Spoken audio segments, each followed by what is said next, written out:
बहुत बड़े अज्ञानी हो तुम। कदाचित ये भी ज्ञात नहीं है तुम्हें कि लौ कवच तो योद्धा को कुछ ही अस्त्रों से रक्षा करने में सक्षम होता। व्यक्ति के अच्छे कर्मों से बेहतर कोई कवच नहीं होता और बुरे कर्म उसके हर कवच को क्षीण कर देते हैं।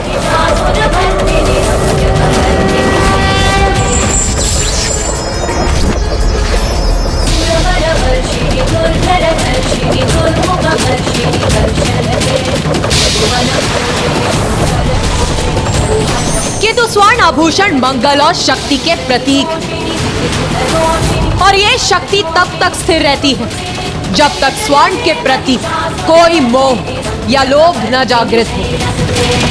क्योंकि मंगल और शक्ति का सुदृढ़ कवच जिसके पास भी होता है उसे किसी भी अन्य कवच की आवश्यकता नहीं होती। लाल वस्त्रों का ये सौंदर्य धारण कर तुम ये कह रही हो कि तुम्हें किसी कवच की आवश्यकता नहीं। किंतु तुम भूल रही हो नारी कि युद्ध भूमि में लाल वस्त्र पहनकर नहीं आया जाता। वस्त्र तो यहाँ लाल होते हैं शत्रुओं के लहू से।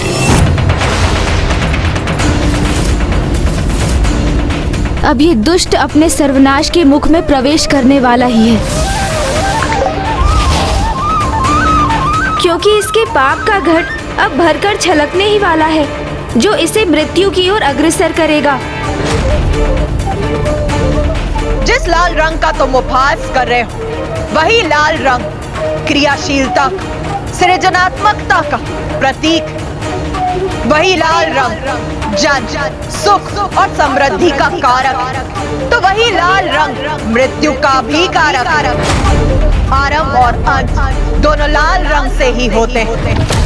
इसीलिए तुम चिंता मत करो, क्योंकि मेरे लाल वस्त्र अभी और भी लाल होंगे तुम्हारे लहू से, जब मैं तुम्हारा संहार करूं। एक बार पुनः समझाता हूँ तुम्हें, क्रियाशील होकर युद्ध में लहू बहाने की बात करना एक तुच्छ नारी के मुख से शोभा नहीं देता, क्योंकि तुम नारियों की तो मात्र एक जीवा ही क्रियाशील होती है परस्पर कलह के लिए। अब अधर्मी दुर्गमासुर का पाप कलश पूर्ण रूप से भर चुका है।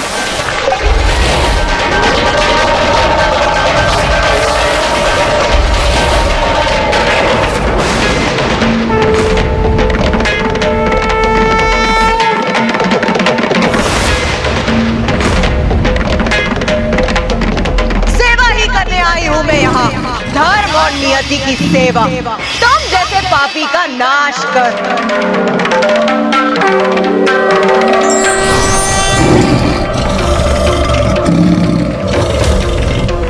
व्यर्थ में ही प्रतीक्षा कर रहा था, मुझे पूर्व में ही तुम्हारा वध कर देना चाहिए था। तुम्हारा वध, तुम्हारा वध।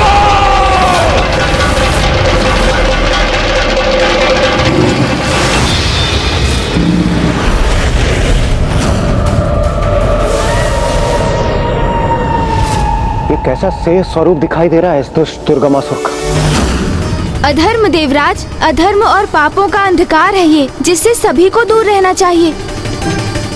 किंतु उस दुष्ट ने तो संपूर्ण जीवन पाप कर्मों को अपना आभूषण माना है, दुराचार करने की प्रवृत्ति को वस्त्र के समान धारण किया। इसलिए अब इसके पापों की गागर फूटने पर ये उसके अंतर की कालिमा ही है, जो उसके स्याह स्वरूप से हमारे समक्ष प्रकट हुई है। क्या हुआ? प्रतीत होता है मेरे वास्तविक शक्तिशाली स्वरूप के दर्शन पाकर स्तब्ध रह गई ना? चलो साहस जुटाओ, युद्ध करो मुझसे, मुझे परास्त करो, और यदि ऐसा करने में असमर्थ हो तो जाओ, लौट जाओ अपनी दुर्बल देव सेना को साथ लेकर, जो युद्ध करने के स्थान पर तुम्हारे पीछे एकमात्र मूक दर्शक बन के खड़े हैं। नहीं देवगण भैया, इसके इन दुर्वचनों पर हमारी कोई प्रतिक्रिया उचित नहीं, क्योंकि इसके इन शब्दों का उत्तर तो स्वयं माँ ही देंगी। गणेश, सर्वशक्तिशाली हूँ मैं, स्वीकार करो। यह विश्वास नहीं, पाप है तुम्हारा, जो तुम्हारे शीश पर, तुम्हारी बुद्धि पर छाकर तुम्हें ऐसे दुर्वचन कहने पर प्रेरित कर रहा है। और मुझे तो इसी समय की प्रतीक्षा थी, क्योंकि अब मैं तुम्हें तुम्हारे प्रत्येक पाप का दंड दूंगी। जिस नारी को तुमने तुच्छ समझा, तुच्छ पुकारा, वही अब तुम्हारी मृत्यु बनेगी। मृत्यु का भय नहीं है मुझे, क्योंकि मृत्यु पे तो विजय प्राप्त कर चुका हूं मैं। इसलिए अब मेरी जीवा नहीं, अभी तू मेरे अस्त्र संवाद करेंगे तुमसे। मृत्यु अस्त्र!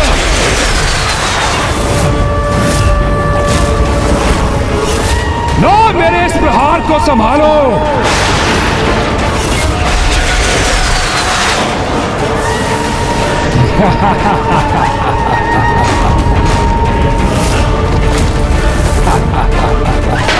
मेरे मृत्यु अस्त्र का अत्यंत विषैला धूम्र मृत्यु प्रदान करेगा तुम्हें, और यही है तुम्हारी नियत।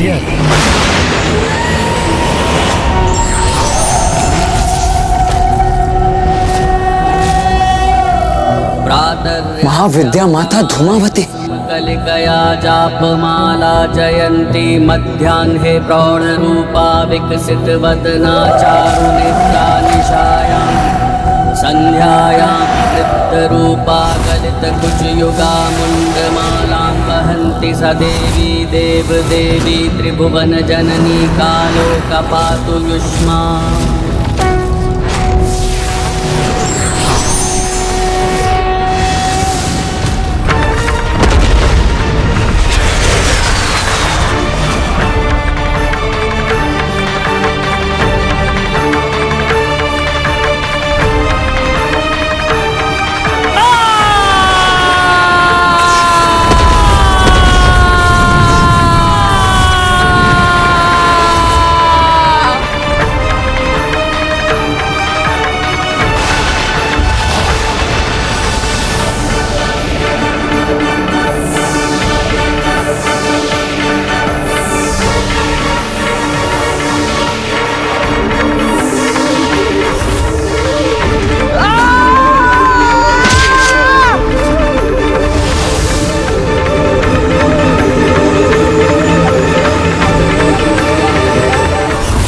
कैसा भयंकर दृश्य प्रकट हुआ है मेरे समक्ष। ये सत्य नहीं हो सकता।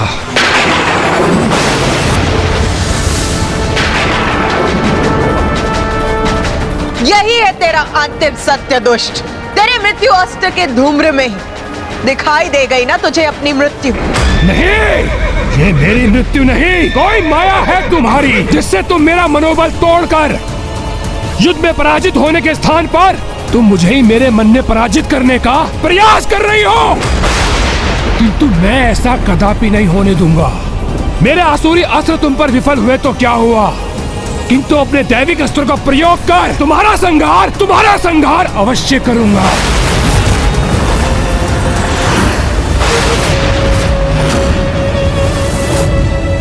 वायु अस्त्र, अग्नियास्त्र,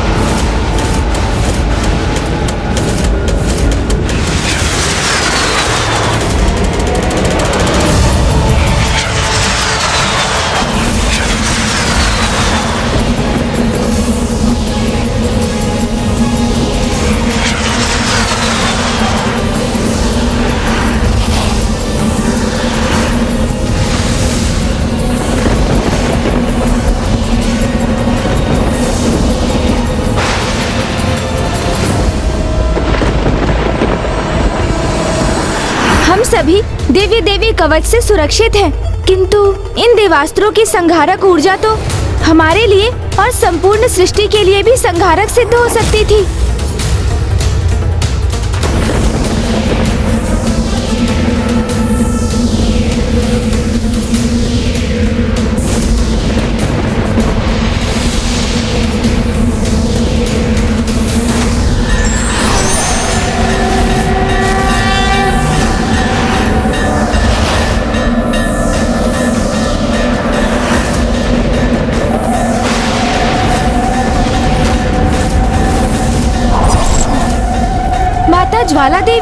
अर्थात अग्नि और ताप की देवी। माता काली तो ऊर्जा के समस्त स्रोतों की नियंत्रक है।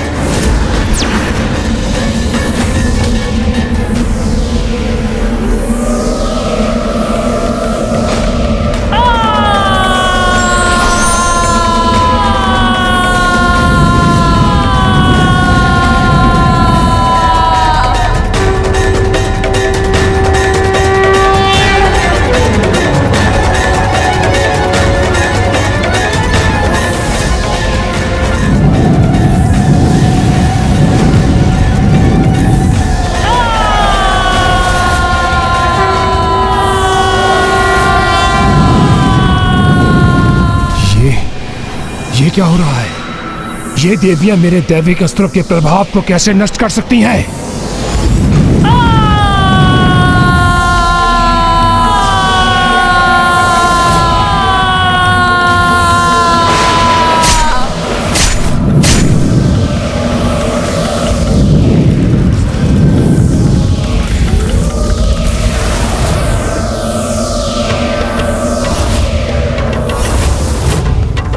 ये तो माता ज्वाला ही है, जो अग्नि अस्त्र को अपने उदर में समाहित कर उसे शांत कर सकती है। और माता काली वायु अस्त्र से उत्पन्न बवंडर को चीरकर आगे बढ़ने में सक्षम है। दुष्ट असुर, ये दैविक अस्त्र तेरे जैसे दुष्ट द्वारा प्रयोग किए जाने के लिए नहीं है।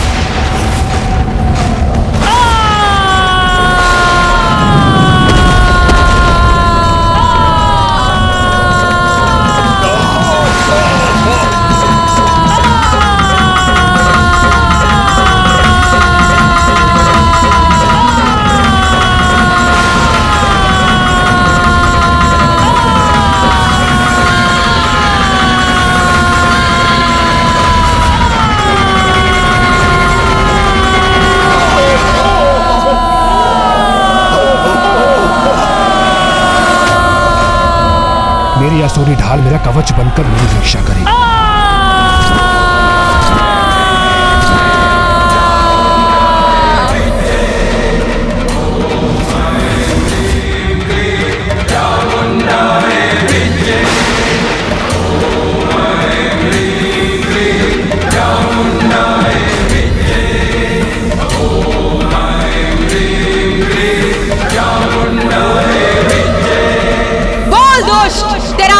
सत्य अर्थात तेरी मृत्यु के दर्शन हुए तुझे।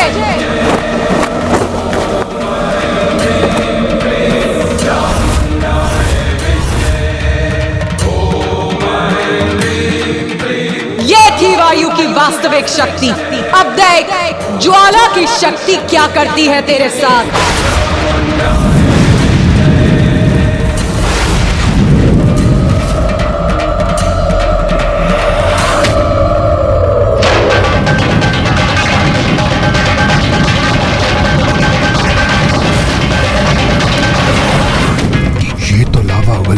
उसे मेरी ओर प्रवाहित कर रही है। इसके ताप को शांत करना होगा मुझे।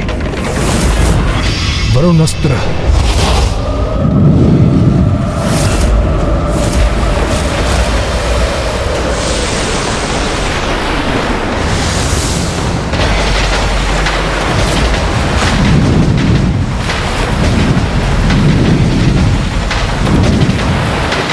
माता से युद्ध करने के लिए वो अधर्मी दुर्गमासुर वैदिक अस्त्रों का प्रयोग कर रहा है। पहले उसने वायु और अग्नि अस्त्र का प्रयोग किया, अब वो दुष्ट लावा से रक्षित होने के लिए वरुणास्त्र का प्रयोग कर रहा है।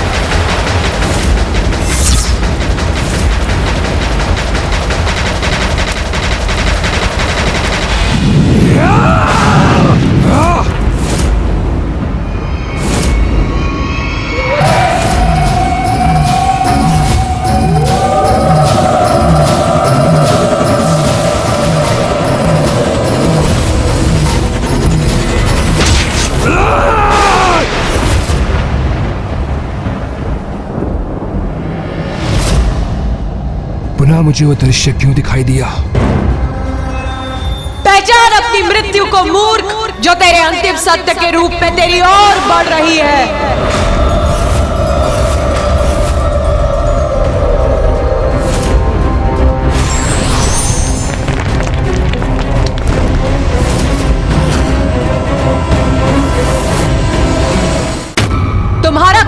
अपना मुख खोले तुम तक पहुंचने ही वाला है।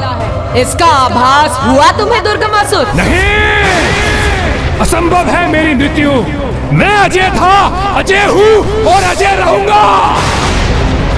दुर्गमासुर हूँ मैं, दुर्गमासुर, दुर्गमासुर।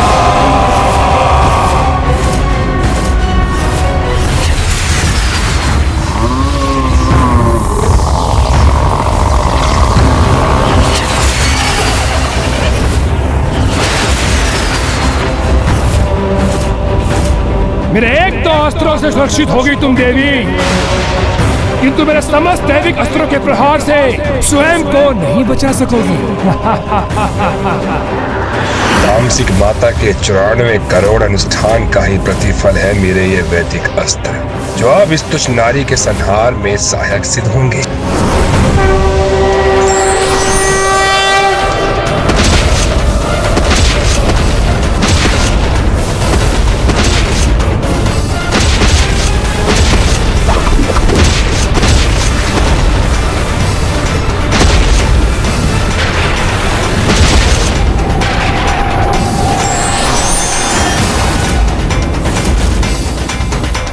विश्वास नहीं होता, इन 9 देवियों ने उत्पन्न होकर मेरे समस्त दैविक अस्त्र नष्ट कर दिए। तुम्हारा वध तो मैं अवश्य करूंगा, अपने दैविक अस्त्रों से नहीं तो अपने आसुरी अस्त्रों से तुम्हारा वध अवश्य करूंगा मैं देवी, अवश्य करूंगा।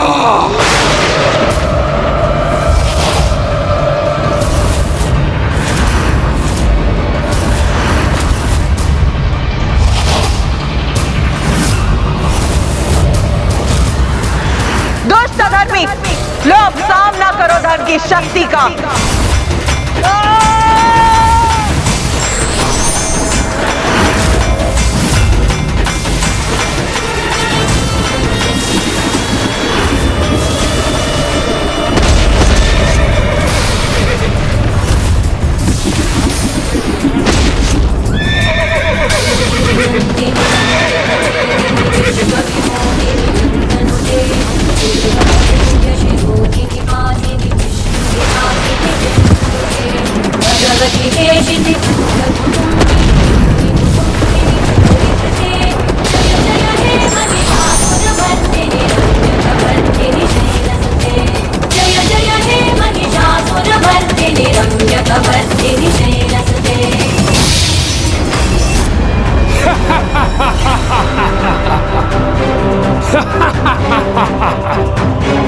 अजय हूं मैं, ये देवी एक तुच्छ नारी मेरा वध कदापि नहीं कर सकती। दुर्गमासुर हूं मैं, दुर्गमासुर हूं मैं।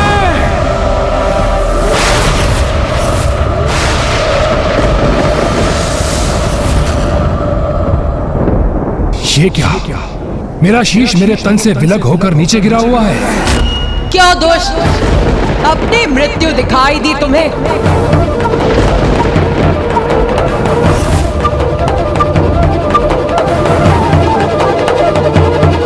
ये कैसा प्रपंच है? कभी एक देवी युद्ध करने आती तो कभी कोई और। तुमने घोषणा की थी कि तुम स्वयं युद्ध करने आओगी, तो फिर ये अनेक देवियां युद्ध में क्यों प्रस्तुत हो रही हैं? मूर्ख, मंद बुद्धि दुर्गमासुर, जिन्हें तुम अनेक कह रहे, वो सभी देवियां मुझसे ही उत्पन्न होती और मुझ में ही समाहित हो जाती। वो सभी देवियां मेरा ही रूप, एक ही। अच्छा, रूप।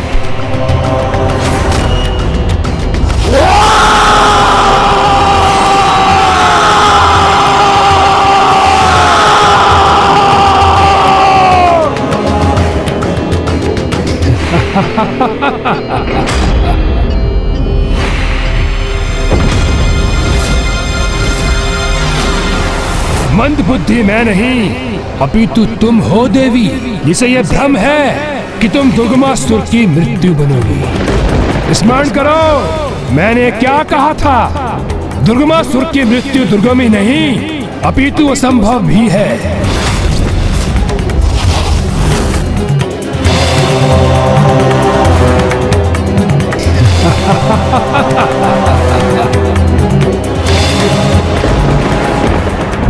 मेरे सहस्त्र सशस्त्र हाथों को। जिस अनुष्ठान का सुझाव मुझे तुम्हारी एक सहयोगिनी से प्राप्त हुआ है, उसी से प्राप्त किए मैंने सहस्त्र हाथ। अब मैं देखता हूं मेरे प्रहार का सामना कैसे करोगी तुम। ये दुष्ट तो अभी भी समर्पण करने के लिए तैयार नहीं है। नहीं भैया, इस पर तो इसके दंभ का ही प्रभाव छाया है, जिसने इसकी बुद्धि को भ्रमित कर इसे वास्तविकता देखने और समझने में अक्षम कर दिया है।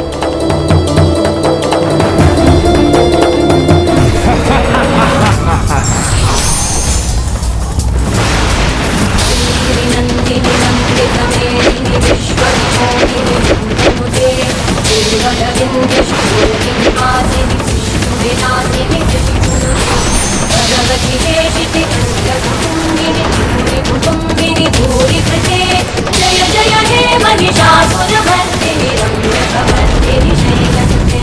जय जय हे महिषासुरमर्दिनी रम्यकवर्दिनी शैलसुते।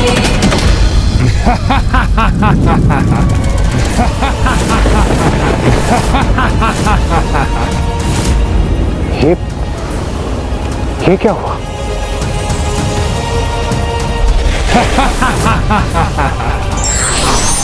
तुम कोई भी रूप धारण कर लो, मेरे अंगों को क्षति नहीं पहुंचा पाओगी।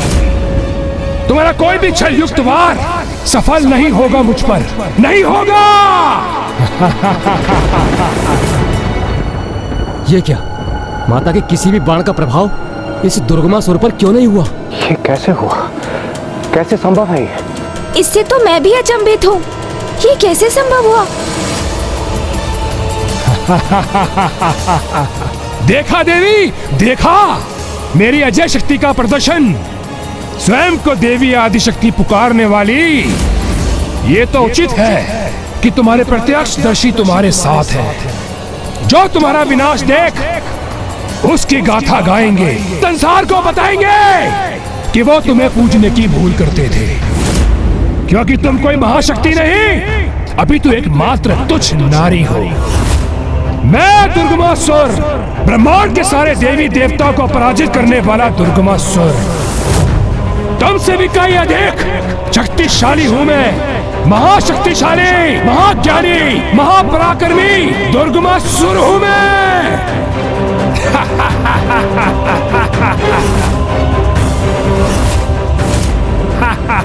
दुर्गमासुर हूं मैं। भैया, हमें स्वयं को शांत रखकर इस विकट परिस्थिति के समाधान का विचार करना चाहिए। भैया, अभी भी कुछ अवश्य है जो इस दुष्ट की सुरक्षा कर रहा है।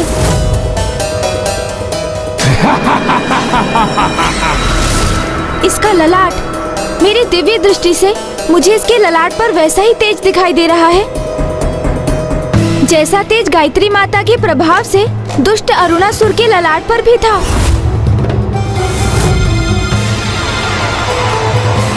इसके भीतर भी ज्ञान संचित है, किंतु ये कैसे संभव है? ज्ञान की देवी वेद माता का हरण किया था इसने,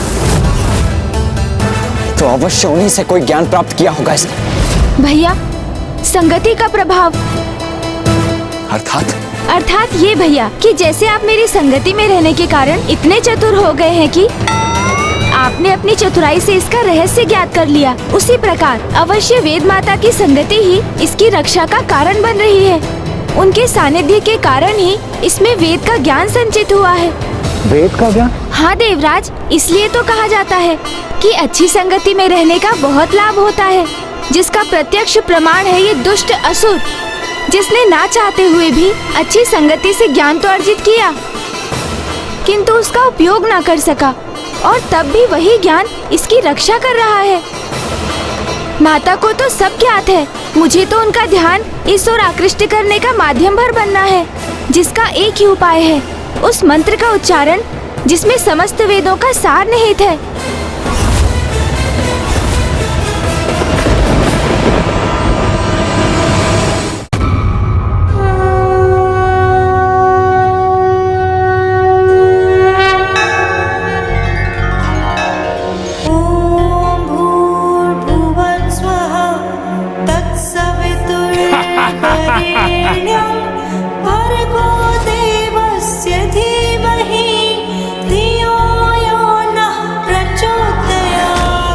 वेद माता का ज्ञान ही है जो इस असुर की रक्षा कर रहा है।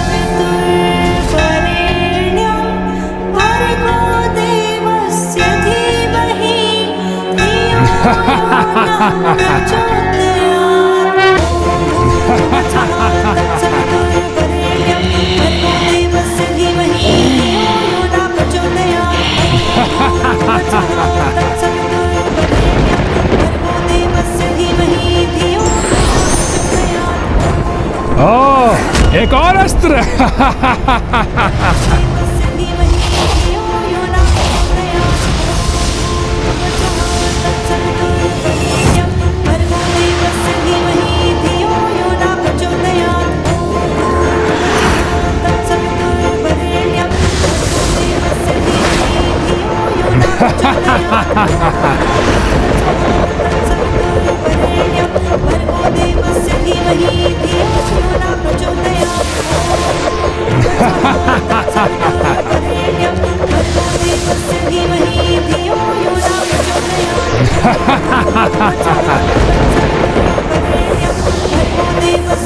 इस चक्र की ध्वनिन गति से मेरा मस्तिष्क भी अनियंत्रित हो रहा है।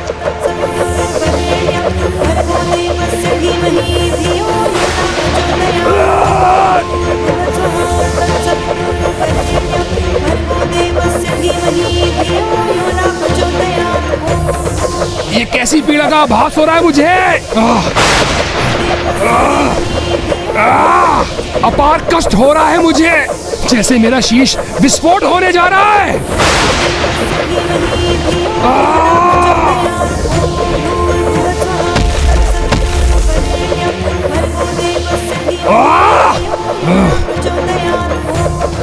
मेरे कर्ण से रक्त प्रवाहित हो रहा है।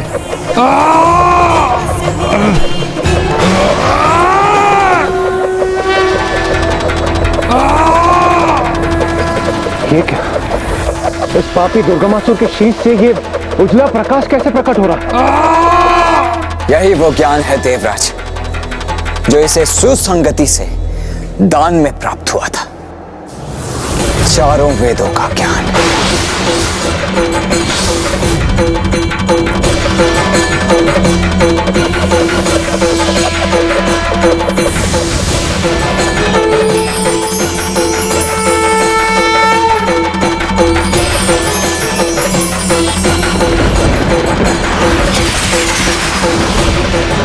ये ऋग्वेद का ज्ञान उत्सर्जित हुआ, अब यजुर्वेद का ज्ञान।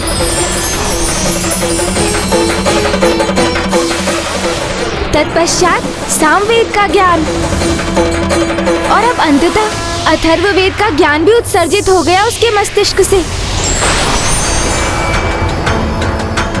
इतनी सहजता से किसी को ज्ञान प्राप्ति नहीं होती, किंतु तुम्हें हो गई।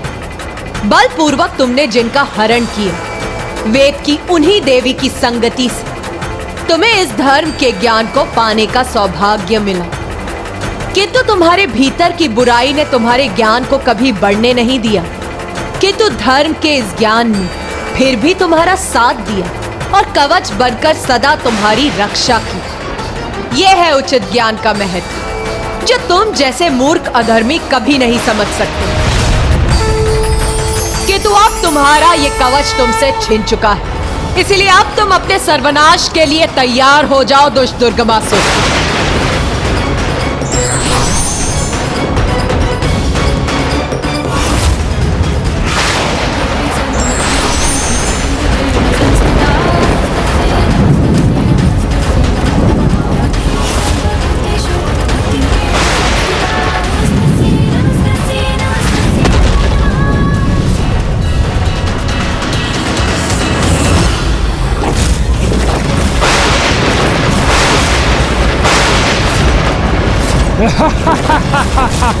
क्या तुम वास्तव में मान बैठी थी कि मेरी शक्ति का आधार वेद का ज्ञान था?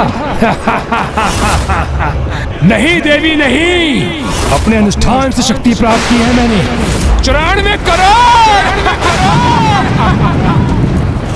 वही अनुष्ठान देवी जो तुम्हारा पुत्र गणेश भी संपन्न होने से नहीं रोक सका था। यू देवी सत्य कह रहा हूं ना मैं, सत्य। अपना विवश करूंगा मैं तामसिक माता को, और जो आज खोया है उसे पुनः प्राप्त करूंगा मैं।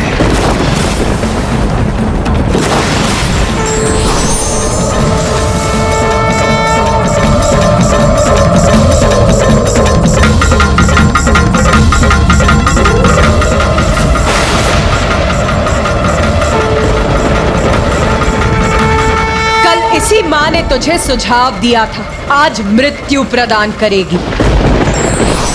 जिस दिन व्यक्ति पर निंदा छोड़ निज निंदा करना आरंभ कर देगा, उस दिन से उसका पतन नहीं अपितु उत्थान आरंभ हो जाएगा।